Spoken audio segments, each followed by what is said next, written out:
Hello and welcome to episode 152 of Page One, the Writers Podcast. I'm Tarek. I'm Marco, and thanks for joining us on the podcast where we like to speak to writers about their writing careers, find out how they got into the industry, and try and get as many hints and tips from them as possible. And we've got a great back catalogue of guests there, so please do check that out if you haven't already. And this week we are speaking with a guest who was formerly a journalist and now has just released her debut novel. Yeah, we're chatting with Sarah Lee, who for 25 years, as Margaret says, worked as a journalist and editor. She created a luxury travel blog, LiveShareTravel.com, and she's written her first book, An Ocean Apart, which is a saga about the Windrush nurses, which is a topic she has a personal link to as well. Yeah, and it's interesting because the way that this came about was that the publisher, as we'll hear in the interview, the publisher approached her to write the book as opposed to her pitching the book to the publisher. So, we have a bit of a discussion about what that involves. How set in stone is something like that when the publisher pitches an idea to an author rather than the other way around. Yeah. And obviously, because she's got personal stories to tell around that whole topic, how much of that could she bring into this story?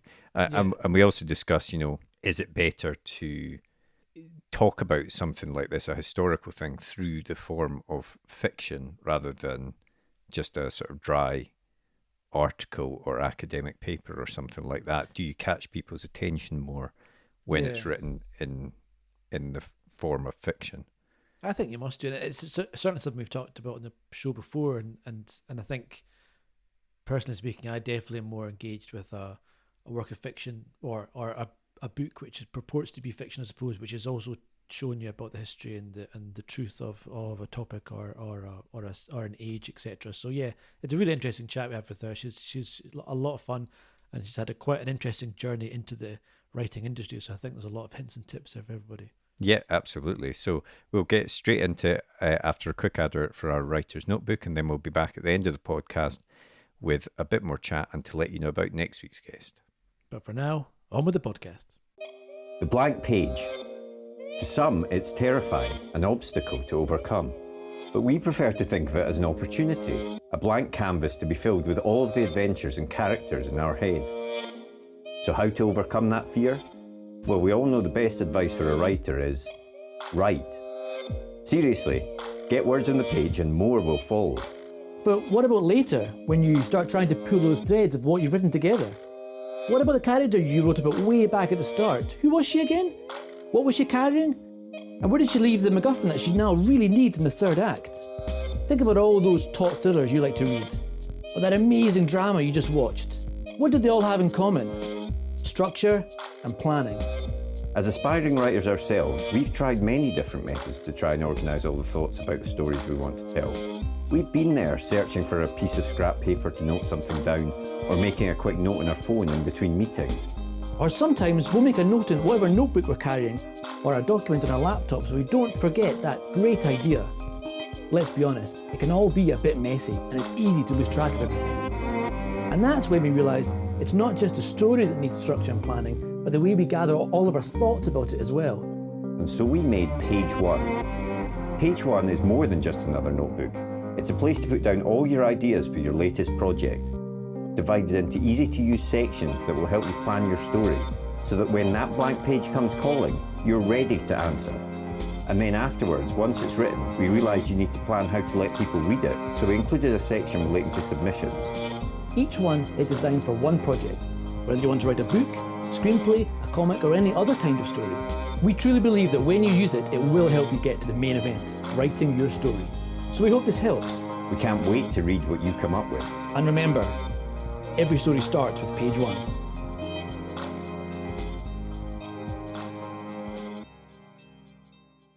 Did you always want to be a writer? Well, I always wanted to be a journalist since I was about 11 years old. But writing fiction, especially, was never really on my agenda. And even then, how people say, "Oh, yes, everyone's got a book in them." Yeah. I was not that person. I was just like, really? Why ever? But I have actually written another book. It was non-fiction in the main with a few narratives in there around luxury travel. And I co-authored that with my husband. And that was only 25,000 words. But by the time I'd finished that, I was saying, never again. Well, yeah, we'll find out what made you change your mind then for your debut. But I want to touch on that you said there that you had always wanted to be a journalist, and obviously you have worked in journalism for many years now.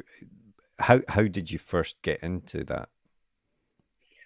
Oh, gosh, it was so long ago. I'm so old. It's just,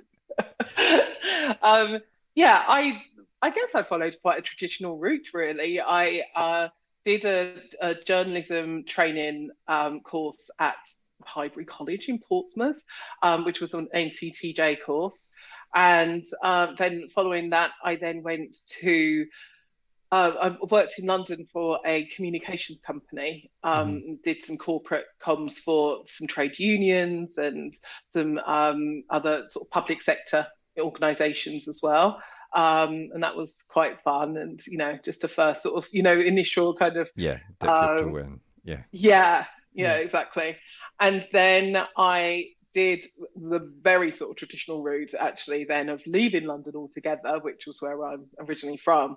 And I moved up to Northamptonshire to work on a regional evening newspaper here. So that's very sort of, very much what cub journos do, and then after that, I was into women's magazines, features for teletext, and freelancing and all sorts of different things. But it was quite a, like I say, a traditional sort of grounding, I suppose.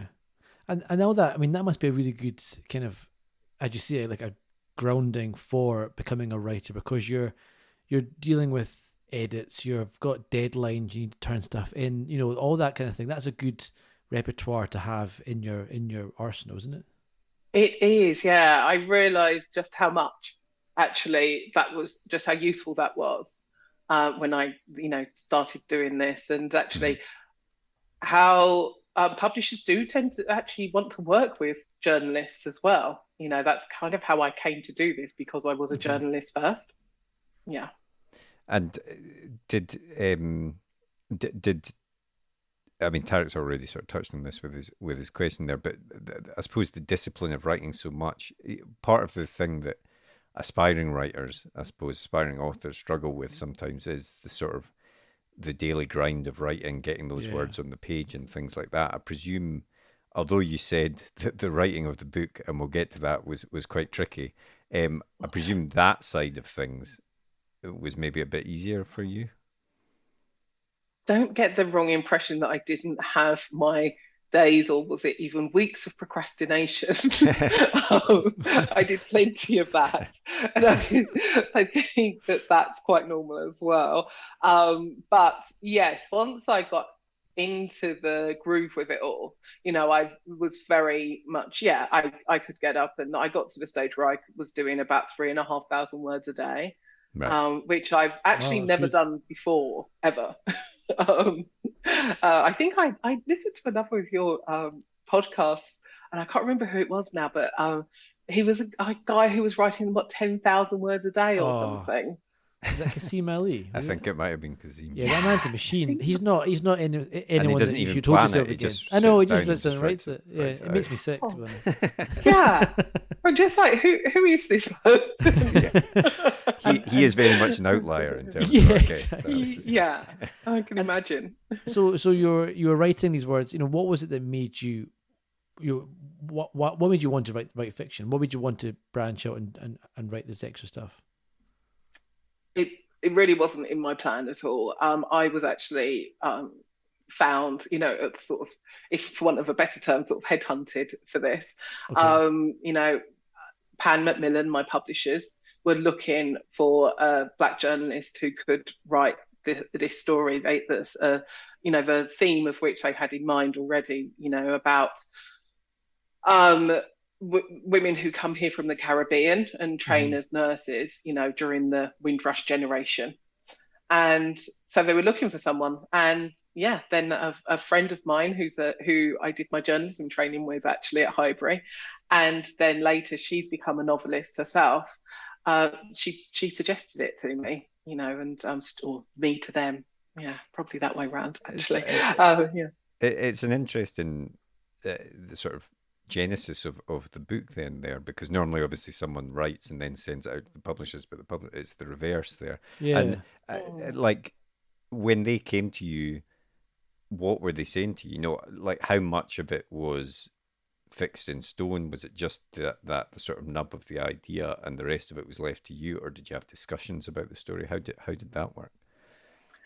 Well, it was during lockdown, and it was quite a time of shift, I think, there, Pan, and so on as well. So the editor who I was dealing with originally, who had that idea, she then left actually sometime later.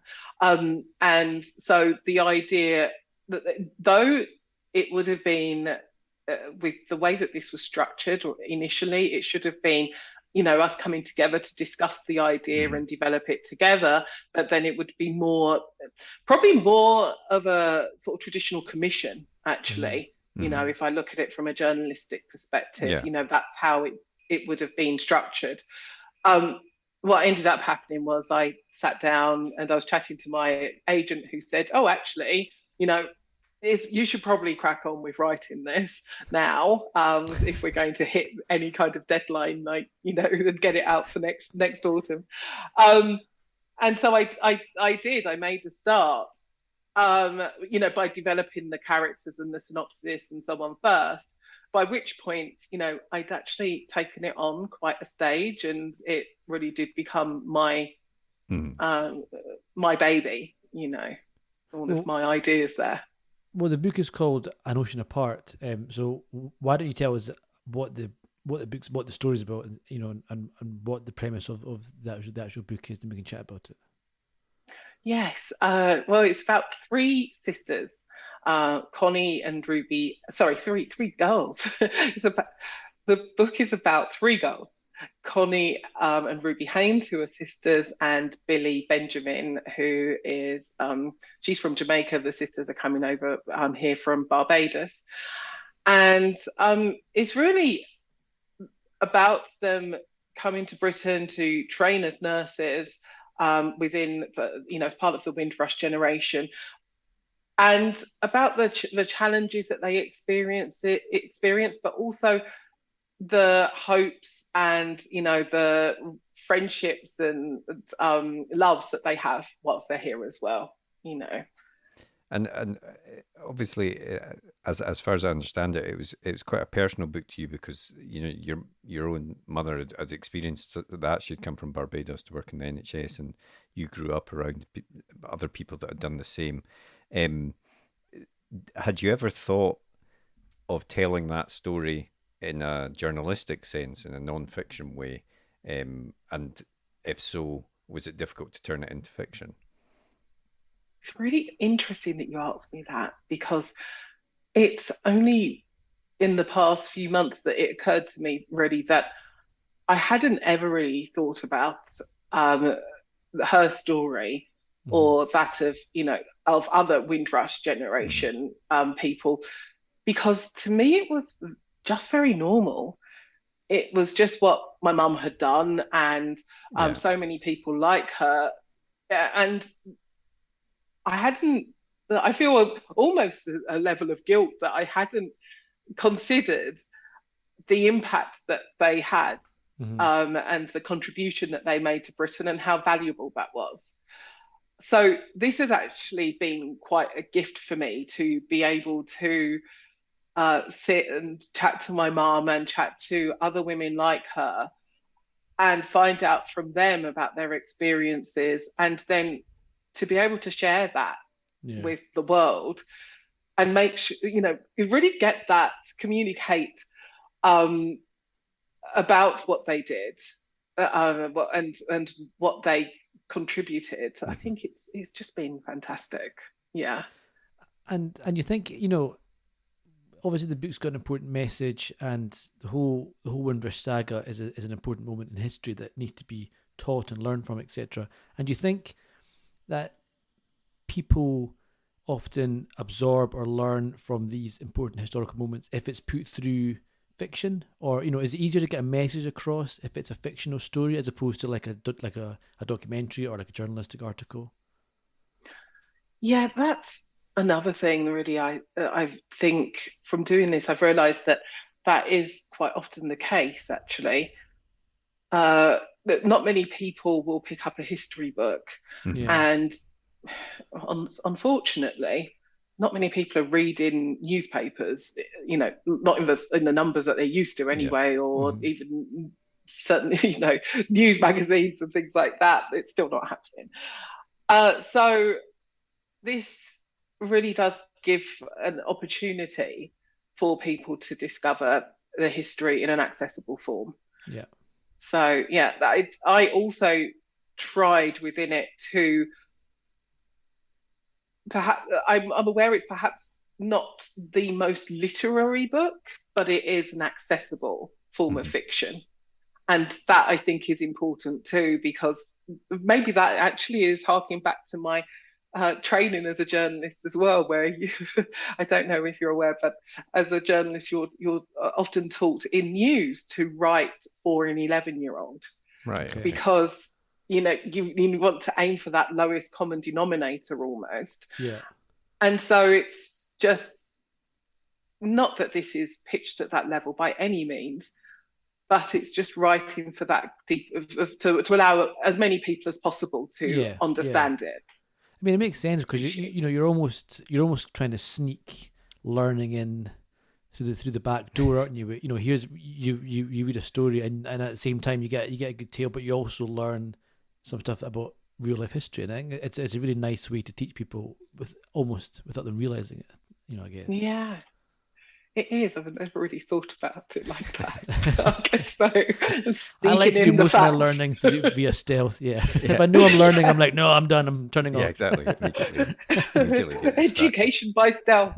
You will learn. I'm just going to sneak you in. And you said earlier that you sort of fleshed out the synopsis and stuff before you started to write it.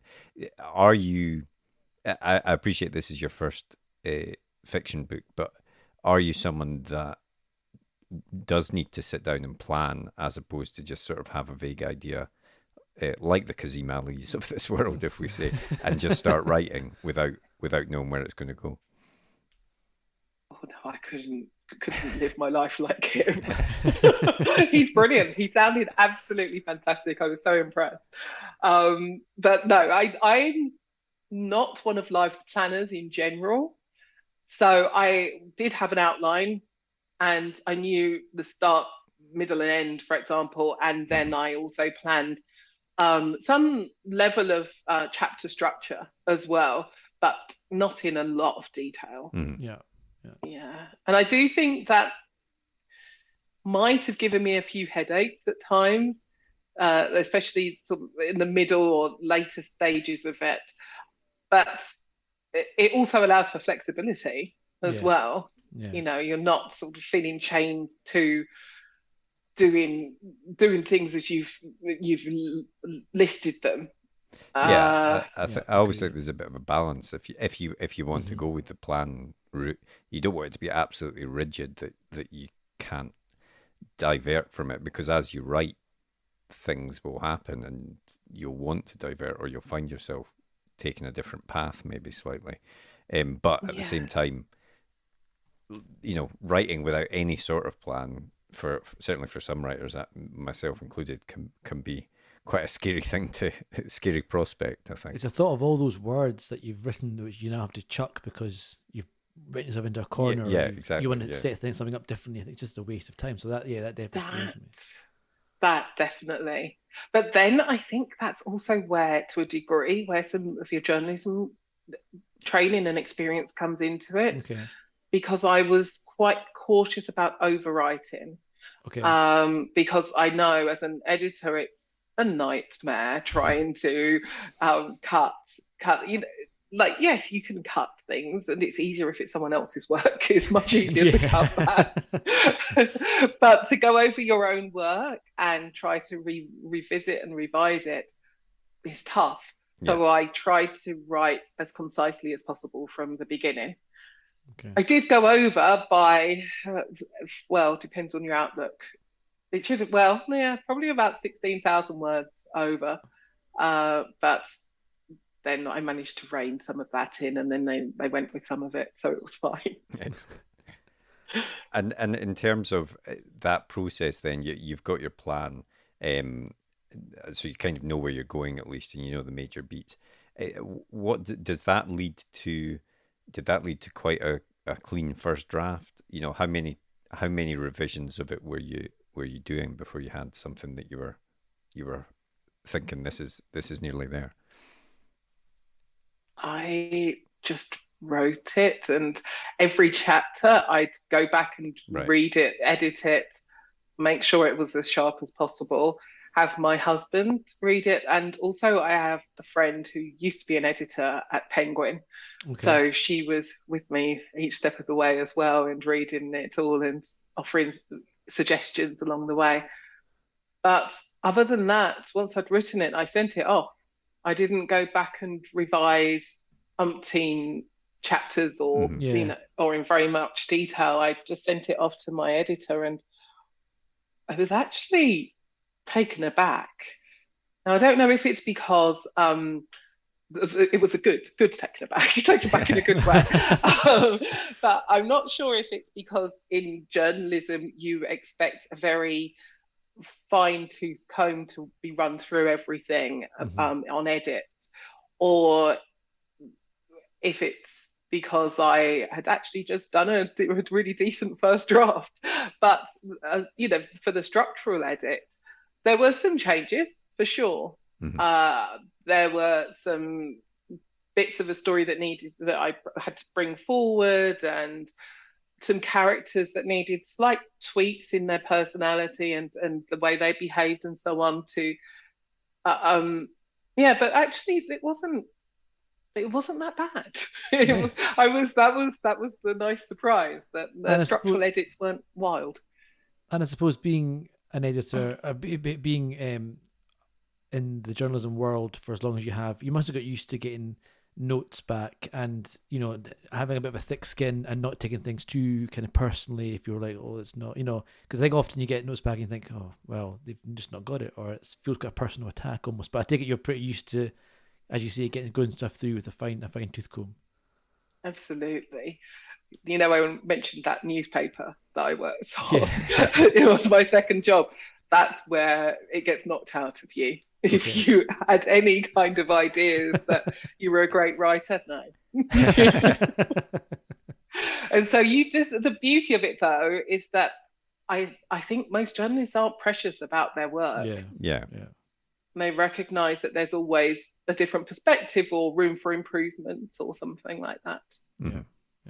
And obviously it's just recently released, but it's already getting good reviews. I mean, how does that feel? You know, your debut novel, when it's being well received.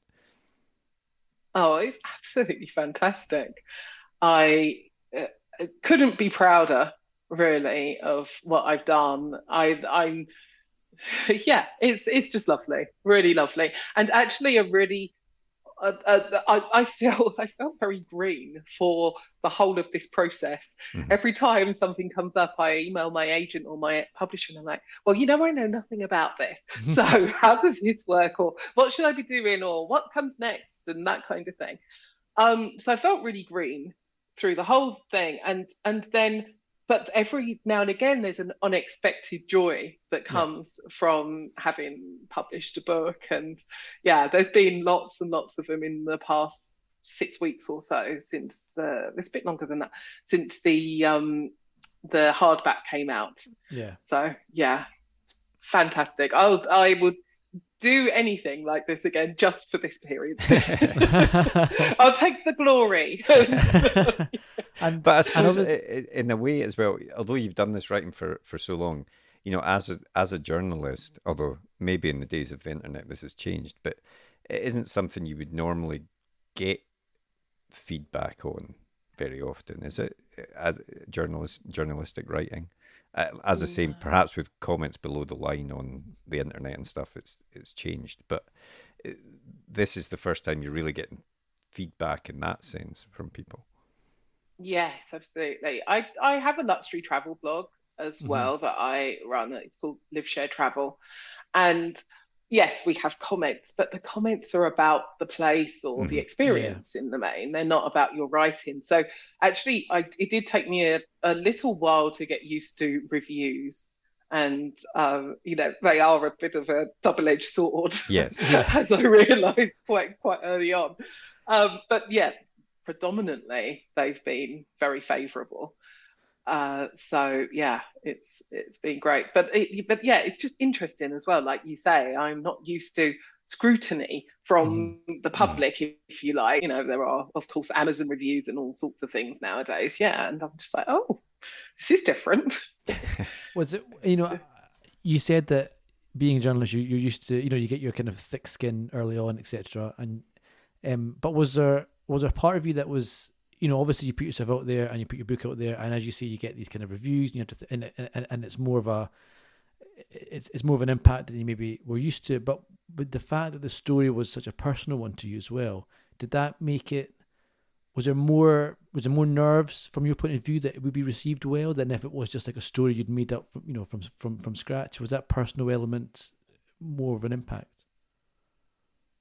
Yes, it was a bit. I was also a bit worried about what my mum would think. But no, she loved it. The most important review. Absolutely loves there. it. Yeah, Yeah, exactly. It reviewer. really is. My God, the pressure was real. But no, she loves it. And yeah, I think it was a little bit more nerve-wracking, and I wanted also to feel as though I'd done justice to the Windrush generation. Yeah. And so I didn't want anyone coming, having read it and feeling, oh, well, that's not the experience, or that's not appropriate, or something like that. So that was probably another pressure as well. Yeah. And just going back to the fact that obviously originally the publisher had come to you with to sort of commission you almost in this sense, but then you start working on it yourself and things like that. I mean, is the relationship that you now have with the publisher more conventional, I suppose, in terms of any future writing and things like that? They're expecting you to come to them with a story, or are they proposing more things for you to write? I'm glad you highlighted what that might be, because I don't know what conventional is. I think, yes, they're waiting for something from me. Yeah. Okay. And are you wanting to do more? Is this going to have ignited a fiction writing fire within you? Yeah, so I would actually, like I said earlier, it's all about the glory right now. So I'm signing up for that. Just chase that feeling the whole way. Absolutely. Yeah, exactly. It's not dopamine. I don't know what it would be, but it's something that makes you feel quite good about it all. But yeah, so I think I was interested in taking the story on a stage as well, or, you know, exploring other characters and other themes as well, actually, in future books. Anyway, and then yes, this, like I say, this period afterwards is such a joy that I'm like, well, why wouldn't you do it? You know, so yeah, it's no joke writing 100,000 words or more than that. You know, it's a lot. Yeah. And it does kind of take over, and you've really got to be committed to it. But yeah, once you get stuck into it, it's actually fun to do, and I really enjoyed the creative process of it as well. Actually, it was quite very, very different to anything that I've done before. and just really interesting. Waking up thinking about your characters and what they were going to do in a certain Yeah. situation and so on. Yeah. Is there anything that you've done in this process that you would change for future books? Yeah, I think I might plan a little more. um, Maybe try to stick with it because I had quite a few weeks in between. I do have quite a lot on my plate as it is anyway. I run a business. I've got the luxury travel blog and things like that. So I had to break it up because I was doing other work in between, but maybe try to find um, more time together, more chunks of time together to work on it because it was nice to be able to focus on it solely. Yeah. And when I did, actually, it went really quickly as well. Yeah. Well, you mentioned your travel blog is LiveShareTravel.com, and is that obviously that's something which you've got quite a passion for, and I'm assuming something you want to keep going, and not throw away just to become a full-time writer. So you kind of want to keep that going, right, as well as writing fiction books. Yeah, absolutely. It's something that I built up with my husband, and yeah, it's another labor of love is a travel blog. I can't, or any blog for that matter. It's a lot of work, but yeah, it is a passion, and absolutely the passion for travel is still there as well. So yeah, love sharing that with people. I mean, it's a lovely website. I mean, look, it's got all these incredible locations and wonderful places to stay. I'm assuming to be able to write this kind of thing, you need to actually travel there and spend some time in these wonderful places yourself. Absolutely. I can see why you don't want to give this up. That's making sense now. That's right. Why would you? Why would you give up, business class flights and luxury hotels and why are you writing fiction books? Yeah, exactly.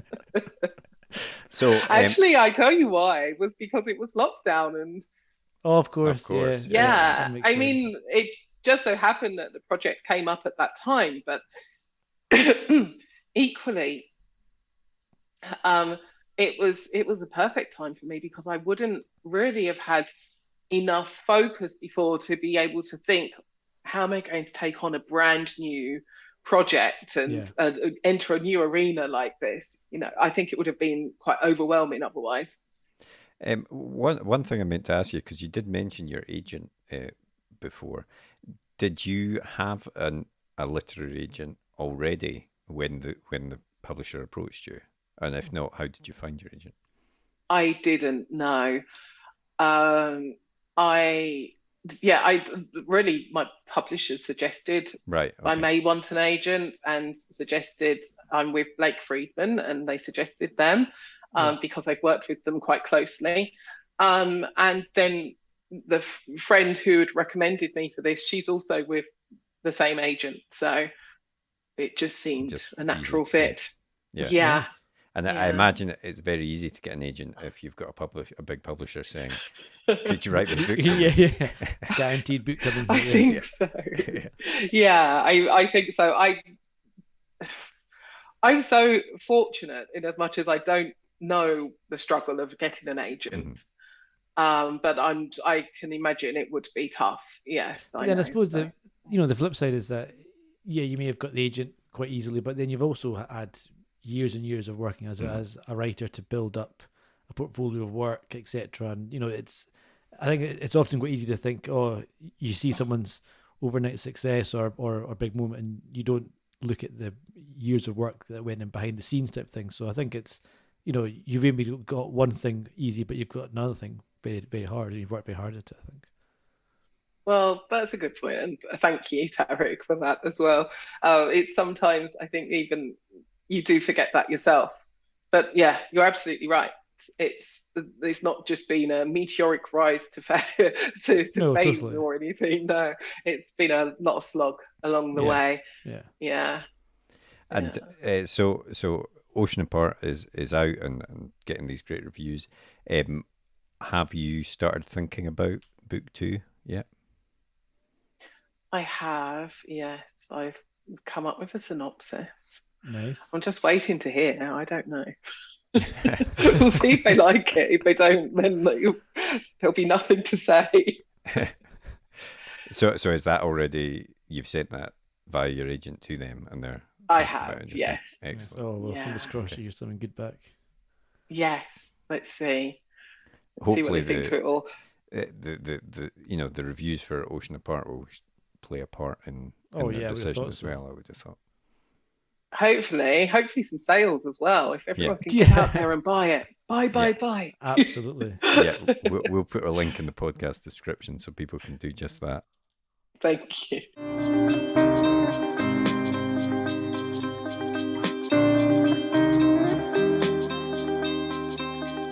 What was the last book that you read?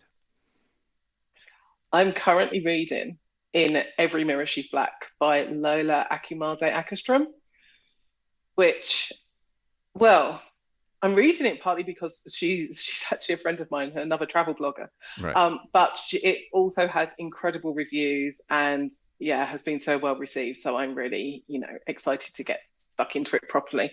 I've been a bit slow with it so far. Need to crack on. What about the last film that you watched? Oh, I saw Don't Worry, Darling at the cinema last week. Oh, yeah. Any That good? was interesting. Yeah, it was better than I expected, actually. Harry Styles is, I'm shocked to say that I was actually quite impressed with Harry Styles. Okay. I quite Well like done. him. Yeah.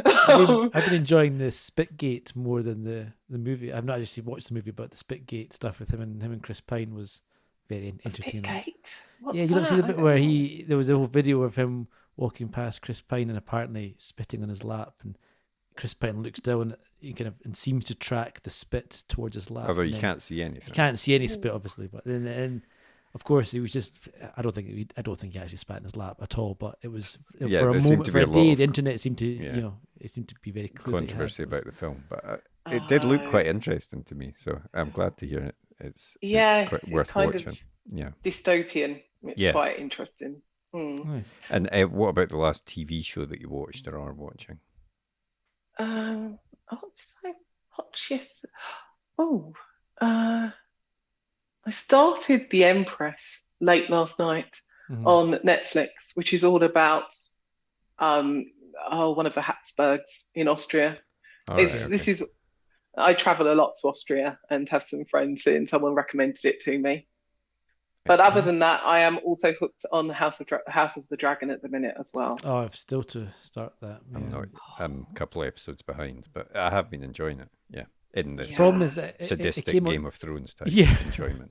As ever. It came out at the same time as Lord of the Rings for me, so I was like, I'm going to follow one fantasy show. I've got one episode left with Lord of the Rings, and then I'm going to switch over to House of the Dragon. So I don't have two fantasy shows at the same time. But I'm looking forward to it definitely. I think I'm going to do it the other way around. Actually. Yeah, I've really enjoyed it. I thought it's fantastic, Lord of the Rings. I know some folk have said it's great things. Not great, but I've thought it's fantastic. There was one episode where it was like watching them. The money in these shows is just insane. The budget is just crazy. Yeah, great. Yeah, I'm excited to catch it. Actually, yeah, a friend was telling me all about it and said it's incredible. Yeah, she prefers it to House of the Dragon, and she's very much a Game of Thrones fan as well. Yeah. Well, the very, very last thing we'll do is a super quick fire either or. And I always say there's no right answer here apart from one. But we'll start off with Call the Midwife or Small Island. Oh, no. That's an evil question to ask me because of how my book has tagged us Call the Midwife meets Small Island. Yeah. that may have informed the question a little bit.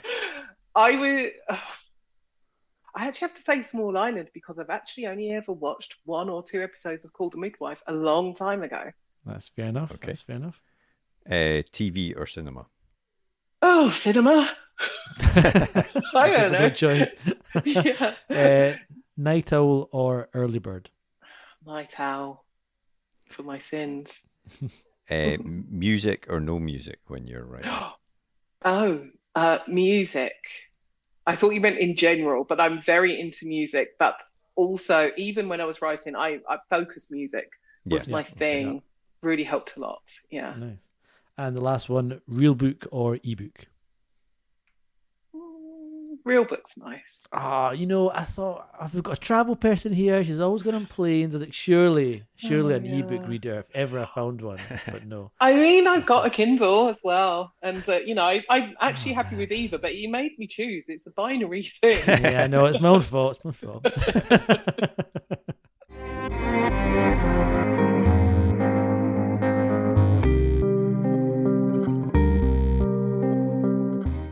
Well, thanks very much to Sarah for coming on to the podcast. I thought that was a lot of fun and really interesting. Yeah. And, we've spoken to people who have been journalists turned authors before, and it is always interesting to me. It's not surprising, but, the skills that they learn in that job obviously do help in some way in terms of writing fiction as well. And just, being able to have the discipline to write 3,500 words a day is pretty good. It's not, as we discussed in the podcast, Kazim Ali levels of I'm not sure anything is production, but it is obviously a very prolific rate, and will certainly help you get through a first draft of a novel quite quickly if you're able to do that.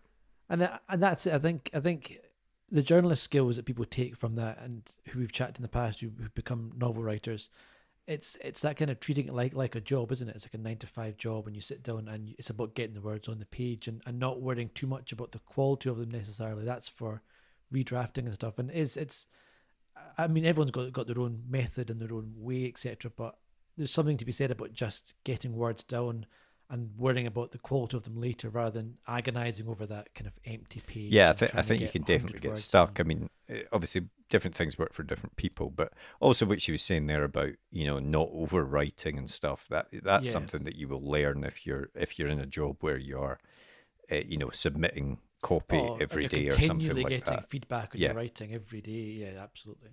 So thanks very much to Sarah. Her book An Ocean Apart came out towards the end of last year when we recorded the interview, and you can pick that up in bookshops now, and we'll put a link in the podcast description to that.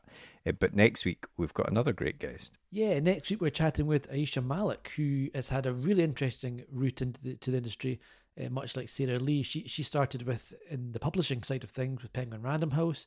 She's worked for literary consultancies, and her own books are kind of they've been described as Muslim Bridget Jones, which is quite an interesting comparison. And she's also ghostwritten a number of books. So really, I mean, an interesting history there.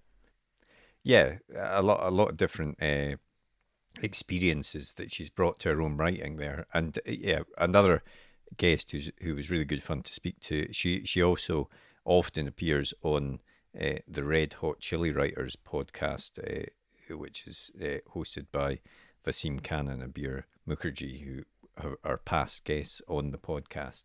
It's a really good chat. So I hope you can join us for that one. If you enjoyed this week's episode, though, please do take time to rate and review us on Apple Podcasts or whatever your favourite podcast app is, as that helps us to continue to get great guests on the podcast. Well, I hope you enjoyed that episode. If you did, please leave a comment down below, hit that thumbs up button, and be sure to hit that subscribe button as well, so you never miss an episode like these ones below. And if you want to get in touch, you can always drop us a tweet in the Twitter machine, which is at UKPage1, as evidenced here, and our other social media channels are available. Otherwise, we hope to see you next episode. See you later.